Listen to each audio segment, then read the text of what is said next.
What's up, boys? So in today's video I'm going to be going over how you can make millions with Supreme's marketing strategy with your actual clothing brand. Now first, I'm sure you all have heard of the brand Supreme. They're pretty famous, and if you haven't heard of them, well, you've seen their logo. Big red box, white letters, possibly one of the most iconic logos ever made, besides the Nike logo, of course. Anyways, last year Supreme made $523.1 million from their actual clothing brand, obviously. But this didn't just happen overnight. There were a few key points that actually brought Supreme to this level, and that is what I'll actually be going over in today's video. To really understand how Supreme got this big, first we need to go back to where it all really started, and that being the Manhattan store in New York City. Now, this was James Jeba's first actual project at trying to make a clothing brand kind of skateboard store. It wasn't a clothing brand at first, it was just a skateboard store where people could go hang out with their friends and maybe get new gear if they needed it. However, a couple years later, James actually made the giant decision to shut down the store. He actually wanted to start his own clothing brand, and this would lead to the actual start of Supreme. These were the first 4 t-shirts that James made under the name Supreme, and as you guys may know, they didn't sell out like crazy. Or at least as crazy as any Supreme pieces nowadays would. And that's really just because James didn't know who he should market towards. Sure, he had started his first skate shop for the youth of NYC skaters, but he knew that it could be more than that. He knew that Supreme could take over the world if he did it correctly. So what did he do? He tried filling in the gap in the market. And by filling in the gap in the market, I mean that James would always see these skaters with beat up shoes, torn jackets, torn clothes.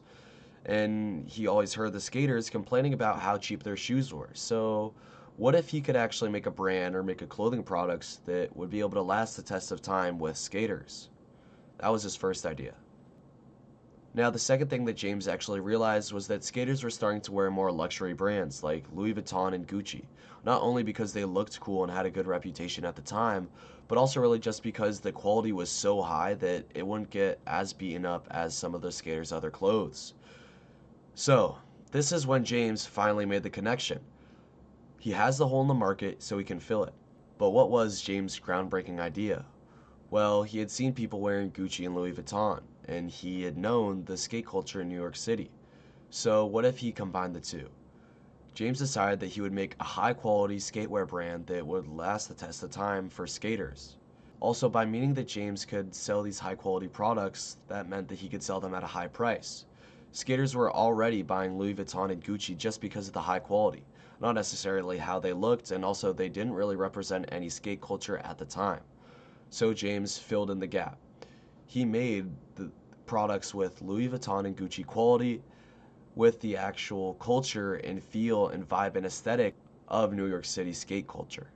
Now James had pretty much everything. He had the groundbreaking idea that he could use for his clothing brand. He had the market to actually target his pieces towards, and finally he realized that it was a high quality product, so he could sell it at the right price that would be able to rapidly scale his brand.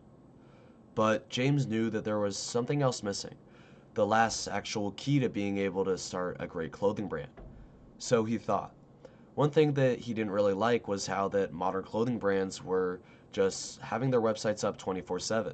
James felt that if his clothing brand website was just left up 24/7, then the value of the pieces would drop. So that's when he started thinking of something new. What if instead of actually having a website open 24/7 where anybody can buy it and you just restock that, what if you did weekly drops with limited time pieces that you would only be able to buy then? This was the groundbreaking idea that James came up with. On top of everything else, this was the one thing that really changed the brand of Supreme and the clothing brand industry as a whole. Without James and that amazing idea, you probably wouldn't have a clothing brand. So, these drops would be consisted of maybe 4 or 5 or however many different products. These products wouldn't ever be restocked and they would only be up for a limited time. This not only created the want and urgency for customers to buy, but also just established authority for the actual clothing brand to have authority over the customer. Also, thirdly, this actually set Supreme aside. All these other clothing brands have their websites up 24/7. You can buy any Gucci piece, any Louis Vuitton piece at really any time, obviously, if you have the money for it. But with Supreme, you had to wait. You'd have to wait weeks, days, months. This was the actual idea and strategy that Supreme used to just really rule the clothing brand industry for a solid decade or two. This was the strategy that caused people to wait hours, days, maybe even weeks outside to just buy something with Supreme's name on it. And after Supreme actually got their marketing angle down, which is this strategy, they realized that their brand was so powerful and so strong that they could just expand to anything. As you can see to here, there's Supreme Oreos, Supreme Drums, there was a Supreme Brick, and I know that everybody has really seen the Supreme Crowbar. So it's with these keys that really anyone can make a successful clothing brand. All you need is to create a brand that has real meaning. People will like it and people won't like it, but if it's real and authentic, then you'll start to make a community around it that will be unbreakable, just like Supreme's. Next, find an audience to market towards. Obviously, you might not have your local skate shop, you might not have that culture, but tap into the areas that you are prevalent in, whether if that's you're always going to the gym or if that's you're always going to school studying.